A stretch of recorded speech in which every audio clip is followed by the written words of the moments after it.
So this is the frame in its raw state. As you can see, I've got baseboard covering the glass so you're not getting a reflection of the camera above my desk. It's 7 inches across at its widest point, and the baseboard is 6 inches, or just slightly smaller than 6 inches. And the baseboard is what we're going to be working on to build up our main focal point. And as you can see, I have made a mark on the back so I know which way up is top. So to get started, I'm using the fine modelling paste from IndigoBlu, which I'm going to put a large dollop on my desk. Yes, that is a real word. And that's what I'm going to be using with this stencil. This is the new Cogs and Gears stencil, again from IndigoBlu. Everything I'm going to be using, or the majority of stuff I'm going to be using on this canvas, is from IndigoBlu, because I'm also going to be using this same project as a design team project that's going to go on their YouTube channel as well. And as you can see, all I'm doing is just using the spatula to scrape the modelling paste through the stencil onto the baseboard. I've not prepared the baseboard in any way, I haven't painted any gesso on it, I'm just using it exactly as it is. And once I've got enough of the modelling paste onto the baseboard, I'm also then going to swap over and grab another stencil. This is the new Damaged Damask stencil, again from IndigoBlu. I'm just going to use the remaining bits and pieces of that modelling paste. I'm just put some of that damask pattern through in the other areas on my baseboard.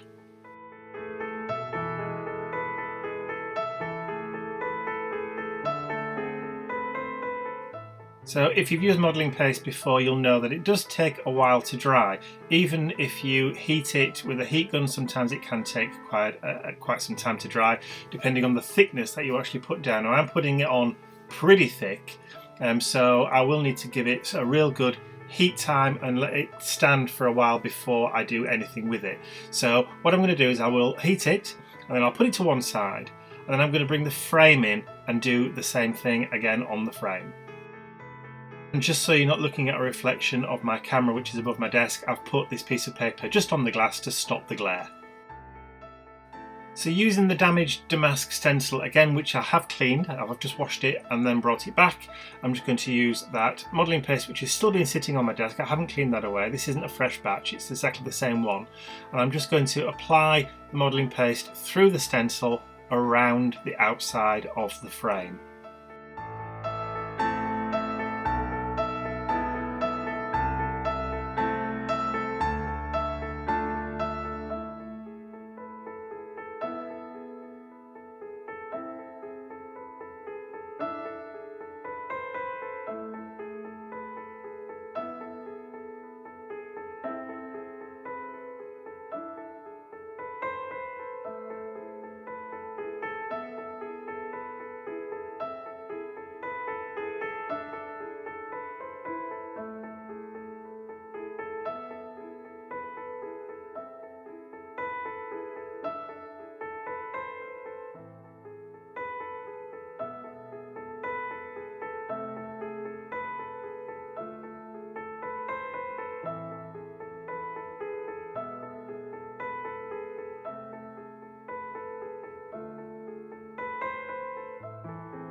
And again, now that I'm happy with the amount of detail that's on the outside of the frame, I'm going to grab the heat gun, give it a bit of a blast, make sure that the top section or the top layers of the modelling paste are dry, and then I'm going to put it to one side and leave it to dry for a good couple of hours so that I know that it is perfectly set and dry before I do anything else with it.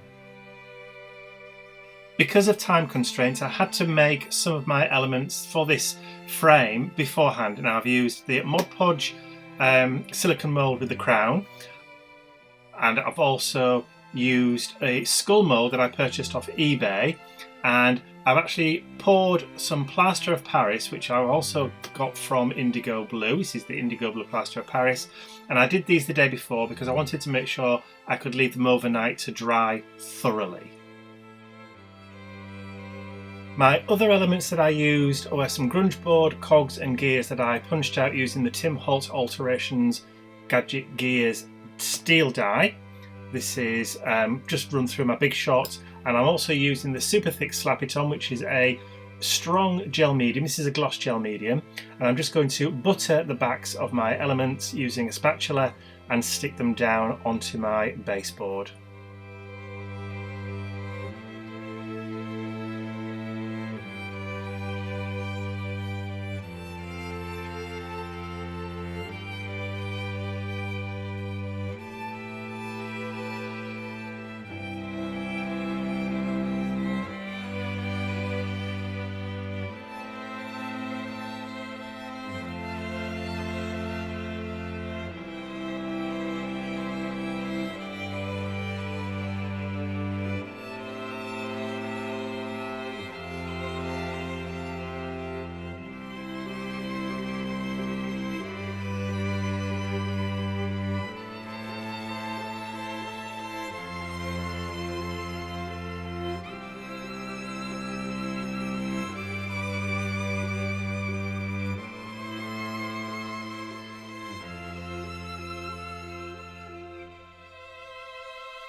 So where I've buttered the back with the gel medium and I've squeezed down, some of the gel medium has come out from the side. So I'm just using a very small brush and I'm just brushing away any excess that I don't want to be on show, because if it dries, it'll stay there obviously. Although it goes completely clear, I don't want that mass there. Because it will hide some of the detail underneath. So I'm just cleaning it up with that small brush, and as long as you wash the brush straight away afterwards, there'll be no issues with it.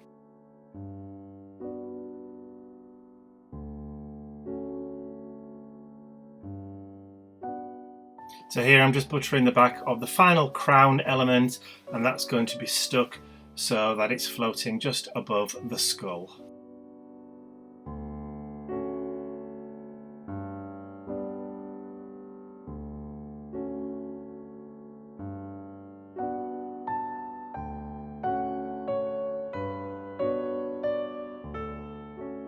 And now I just have to wait for that to dry.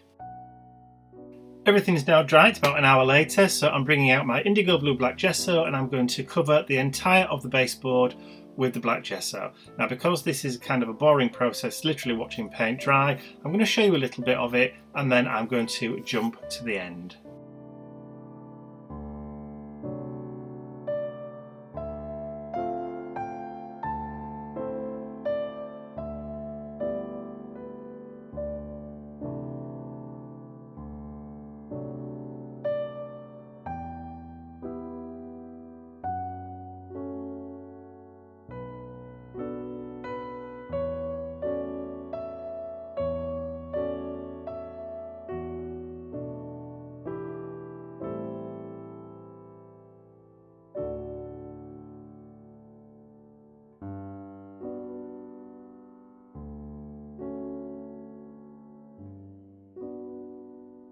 So I'm just going to have a quick tidy up and then I'm going to grab my heat gun and I'm going to give it a really good blast to make sure it's all nice and dry before moving on. So I've put that main board to one side now. I'm going to repeat the process for the frame. Now, as you can see, I've still got the piece of paper down there to make sure that you can't see the reflection of my camera above my desk, but it's also serving as a little bit of a mask as well. So I have no fear of actually getting any of the gesso on the glass. Kind of kills two birds with one stone. So I've done the outside of the frame. Now I need to do the inside because you will see this. So I'm just going to switch over where the piece of paper is, grab the gesso again, and then just do the inside of the frame, and you'll see me do a little bit of it, and once again I'm going to jump to the end.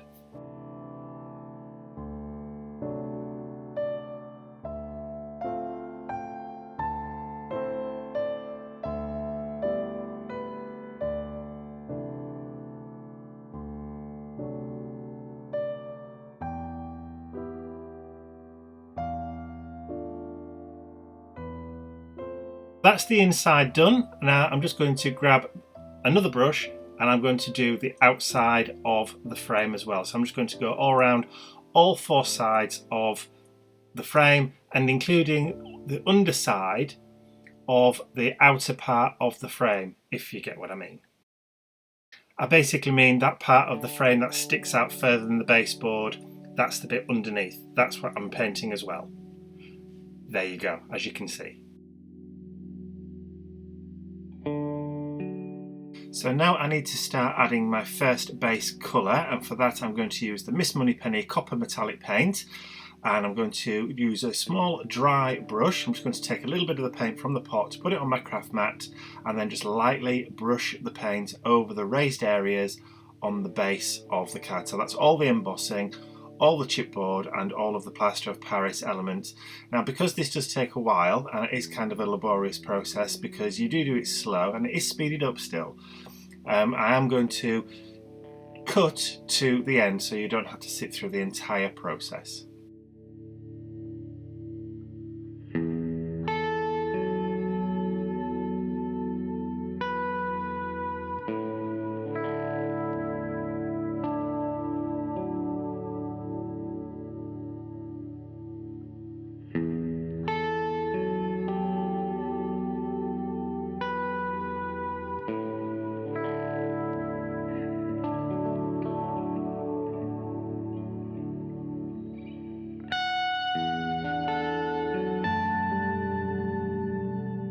So you've pretty much seen the full half or the right hand side done, so I'm now just going to cut the video and jump towards the end.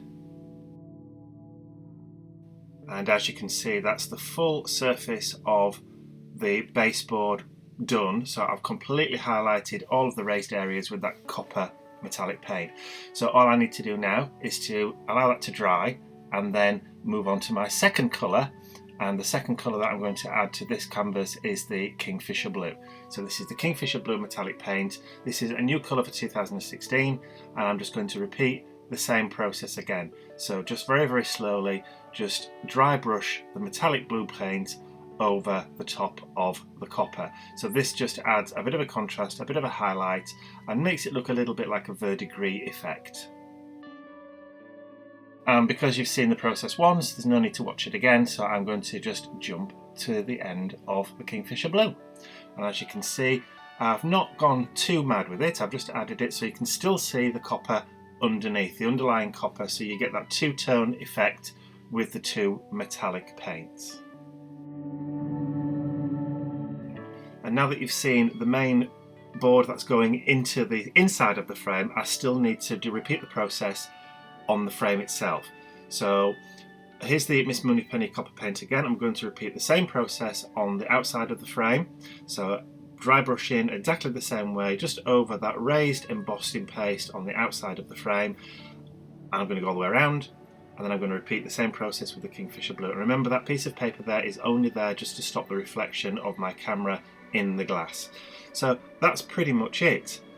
Now all I need to do once the frame is finished is then add the final touch, and Lauren, who had commissioned this frame, chose the word strength to go on it, so I'm just using the Memento Tuxedo Black dual tip marker just to get rid of the white areas on that sticker. I'm going to add some foam pads, some 3D foam pads onto the back just so it is raised up slightly. It is self-adhesive anyway, but I wanted to give it a little bit of depth, a little bit of dimension, so I'm just raising it up on 3 foam pads. And then I'm going to stick that down underneath the skull.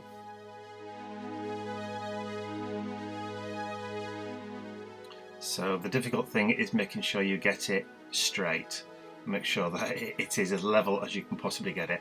And then all that's left to do is to literally put the frame together.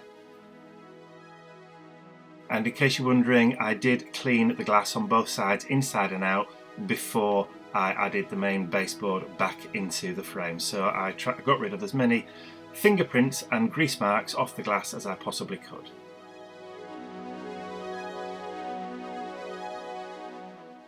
And there we go.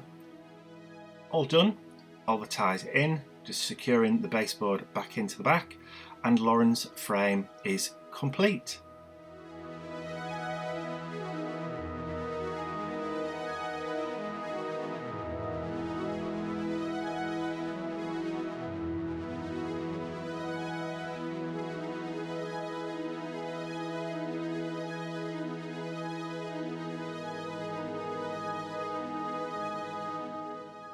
Now, I hope you've enjoyed watching this process video from start to finish, and if you have, please remember to give it a thumbs up, share the video with all your friends, and if you haven't subscribed to the IndigoBlu YouTube channel, you can do so by clicking the button just here.